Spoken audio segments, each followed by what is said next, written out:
ဒီကစားပွဲကိုကြည့်ပါခရစ္စတီယာနိုကယာမယ်ချင်းကလာပေမဲ့ယာမယ်ကသူ့ကိုမကြည့်ပဲညှင်းဆန်ပါတယ်ခရစ္စတီယာနိုကနှုတ်ဆက်ပေမဲ့ဘာမှပြန်မပြောပါဘူး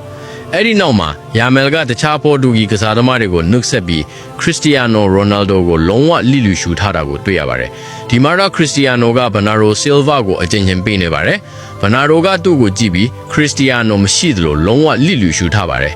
ဒီကစားပါမှာတော့ခရစ္စတီယာနိုကမြေပြင်ပေါ်မှာရှိနေပါတယ်ဘနာရိုဆီလ်ဗာကသူ့ကိုကြည့်ပြီးဖြတ်လျှောက်ထွက်ပါတယ်အမှန်တော့သူ့ကိုနှစ်သိမ့်လက်ကစားသမားပါဒီမှာတော့ခရစ္စတီယာနိုကဂျူအန်ကန်ဆယ်လိုကိုနောက်ပြောင်ဖို့ကြိုးစားပေမဲ့ကန်ဆယ်လိုကအေးဆက်ဆက်တွန်းထုတ်လိုက်ပါတယ်ခရစ္စတီယာနိုရဲ့တွန်းပြောင်မှုကအံ့အားသင့်စရာပါပဲဝမ်းနည်းမှုဝေဒနာနဲ့အထူးသဖြင့်သူ့မျက်နှာပေါ်ကနားမလည်နိုင်မှုတွေကိုမြင်နိုင်ပါတယ်သူကနောက်ပြောင်ခြင်းုံပါပဲ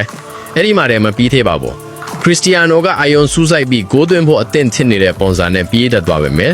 ရုတ်တရက်ဘရူနိုဖာနန်ဒက်စ်ကဘောလုံးကိုဂယူးမဆိုင်သလိုရိုက်လိုက်ပါတယ်ဒိုင်ယာရီလာတီလိုအပေါ်လေးစားမှုကဲမဲ့နေတာပါအဲ့ဒီချိန်မှာခရစ္စတီယာနိုရဲ့မျက်နှာကိုတေးချကြည့်လိုက်ပါဝမ်းနည်းမှုကိုဖုံးကွယ်ဖို့မထင်နိုင်ပါ